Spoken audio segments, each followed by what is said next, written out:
Ojo lali rek, subscribe yo. Pokok musuhnya pemerintah. Ya, kita mencoba atau tes break melon pada usia yang sangat muda sekali ini, masih umur Masih gadis. 57 kan ya? 57. 57. Nah, ini kelebihan melon honido ini. Kadar airnya sangat tinggi dan rasanya sangat enak.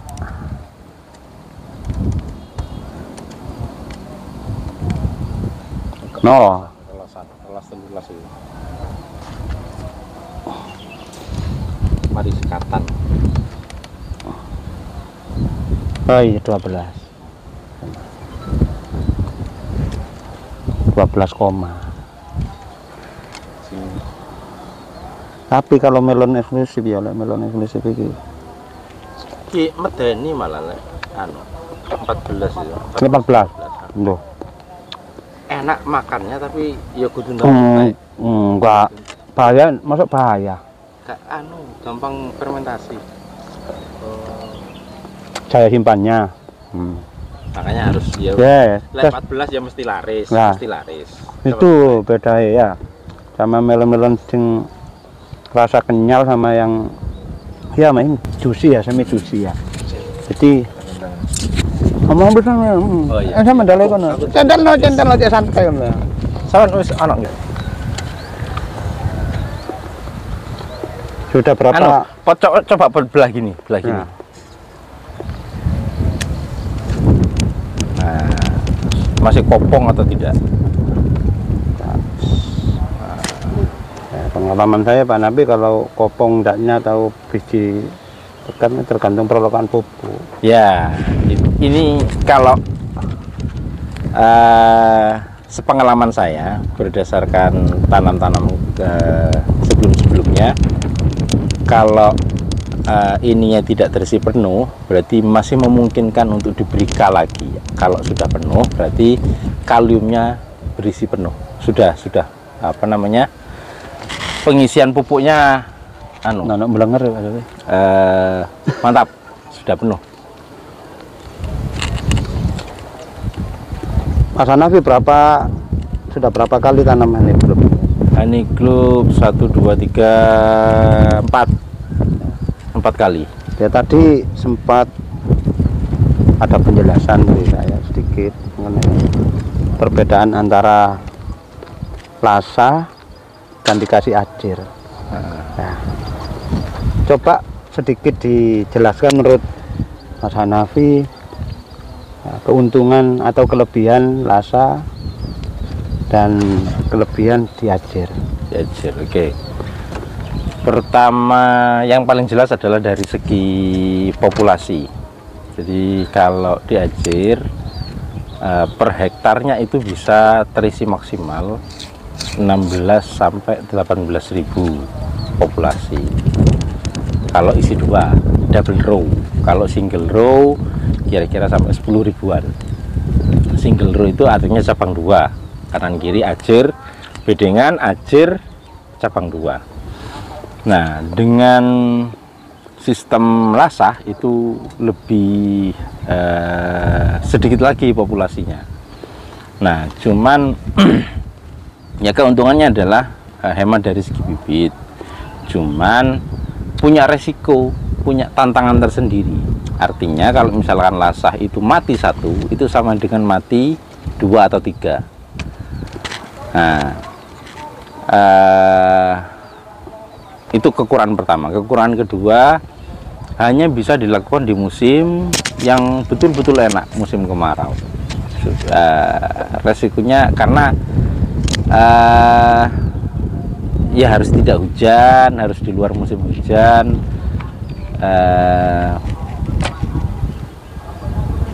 Betul-betul musim yang artinya sekiranya populasi itu tidak berkurang dari awal sampai finish, baik itu oleh layu, terus purat, keriting, dan macam-macam. Pokoknya yang tidak bisa memproduksi itu karena rumusnya 1 hilang sistem lasah sama dengan 3 hilang sistem ajir. 2 sampai 3 itu kekurangannya. Kelebihannya ya hemat bibit ya, hanya itu saja menurut saya, sama saja. Terus apa namanya, ini masih tahap coba sambil mengevaluasi nanti enak dan tidaknya sistem lasah itu. Pertama kali sistem lasah. Untuk masalah pembiayaan jelas ini bisa ditekan Ya, ya. jelas biaya lebih irit ya. Lebih irit. Pertama, kalau sistem lasah sih sebenarnya pupuknya sama ya, artinya populasi 10.000 pakai sistem ajir. Kalau pakai 5.000 populasi, berarti pupuk yang 10.000 itu memang diperuntukkan untuk yang 5.000. Jadi sekiranya tidak mengurangi produksi, tidak mengurangi tonase. Nah, keunggulan di sistem pupuk intinya sama, mungkin hanya di sekitar kocor 1, 2, 3 karena masih kocor pangkal batang, jadi tidak bisa ditingkatkan 2 kali lipatkan. Nah, ketika sudah kocor samping, baru pupuk yang harusnya untuk 10.000 itu diberikan kepada yang 5.000 dengan maksud adalah tidak mengurangi tonase atau produksinya. Harapannya begitu, tapi masih evaluasi terus hasilnya nanti bagaimana. Apakah ini harusnya isi 4.000 lebih sekian lah. Ini apakah isi 2.000 ya? Isi 2.000. Apakah tonasenya menyamai? Berdasarkan pengalaman yang lalu-lalu, 4.000 itu kita pernah hampir ya 14 tonan lah dengan buah-buah atas, buah-buah karen-karen, buah-buah bonus. Nah, hampir 14 tonan. Ini pengalaman saya dulu Pak Hanafi ya, Mas Hanafi ya. Itu saya bahasa teman-teman tanam melon cipluan. Nah ya. Itu sistem lasah memang lebih gampang. Ya, lebih gampang. Ya cuman di kemulusan kulit aja itu beda. Ya. Untuk masalah biaya jelas bisa ditekan, lebih irit dah. Tanpa diwiwil, tanpa cuman waktu itu saya tidak seperti ini Pak Mas Hanafi. Ini kan pengairannya lewat drip ya. Menggunakan drip, apalagi menggunakan drip ini biaya sangat ditekan. Ya, betul. Tenaga kerja ngocor sudah enggak ya. Pengairan ya enggak. Sekalipun ini kemarin nyoba di umur hampir menjelang finish itu coba dilep di gotnya karena kelihatannya gejek sih. Karena gara-gara gejek itu khawatir tidak bisa diserap tanaman karena penempatannya terlalu agak minggir. Jadi pakai sistem selang drip itu kelihatannya kurang membasahi di pupuk yang digejek itu.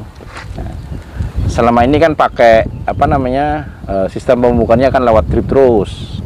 Nah, ini nyoba saya bereksperimen lagi pakai gejek. Jadi gejek di jarak kira-kira 25 sampai 30 dari pangkal batang. Ternyata kurang terbasahi secara maksimal. Jadi coba dilap, sempat ada kemarin kekhawatiran, terus diskusi sama teman-teman, kalau dari awal tidak pernah dilap kemudian dilap bagaimana. Nah, ini melihat ini baru dapat 3 hari atau 4 hari dari ngelap, jadi masih dan andai kata misalkan apes layu misalkan, itu umurnya sudah cukup, diperkirakan sudah cukup untuk waktu panen. Jadi itu percobaannya ya. Ini tadi dijelaskan sama Mas Hanafi bahwa ini semua adalah eksperimen dari beberapa varietas yang dicoba di lahan ini. Jadi eksperimennya Mas Hanafi ada melon red rock melon ada ya, melon banser juga ada. melon banser doreng-doreng ya, ginsu ya, ada kayaknya. Terus ada lagi ski rocket jenis Robin. Nah, ini ada golden, dari golden ada 3 varietas kayaknya. Yang satu lagi ada ini.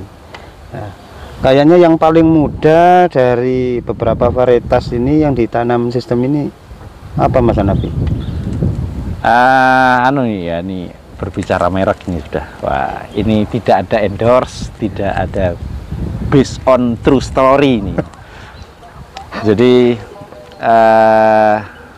berdasarkan pengalaman dan mungkin bisa saja berbeda jika diaplikasikan di lahan yang berbeda oleh orang yang berbeda.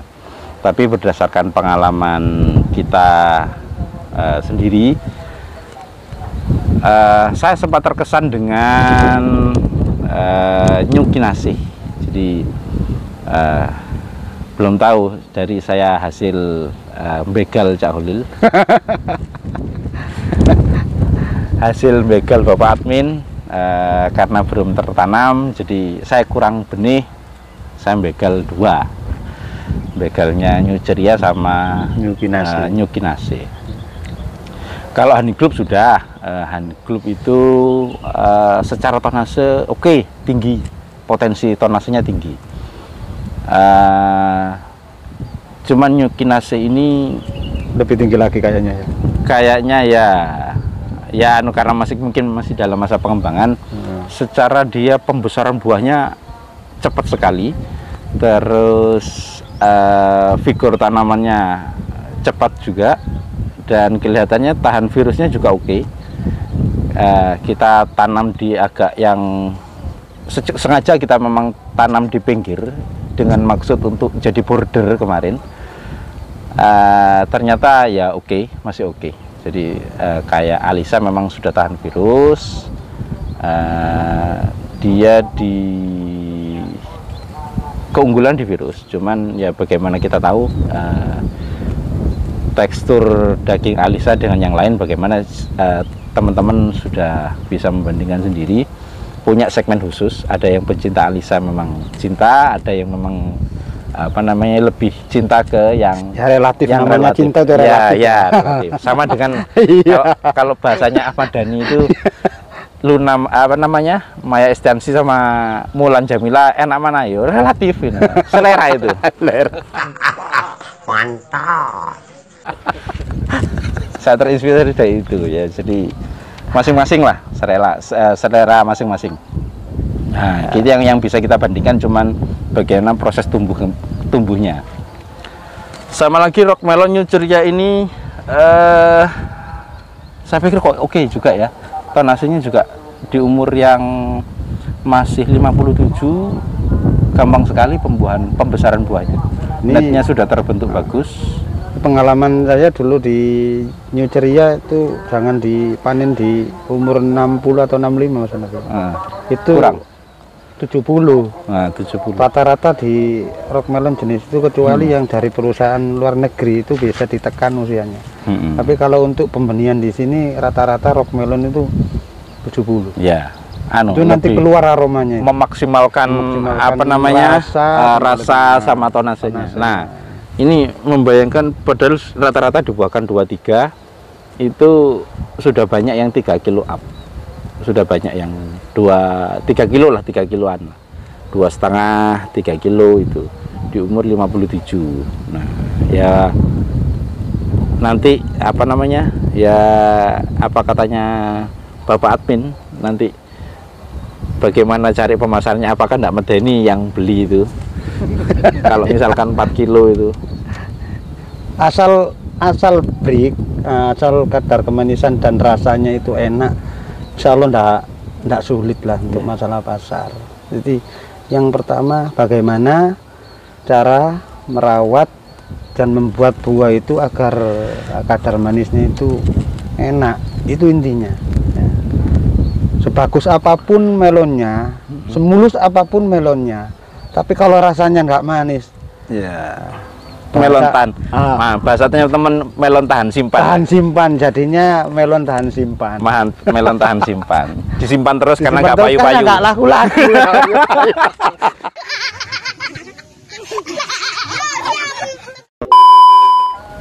Demikian bincang-bincang kali ini dengan petani milenial.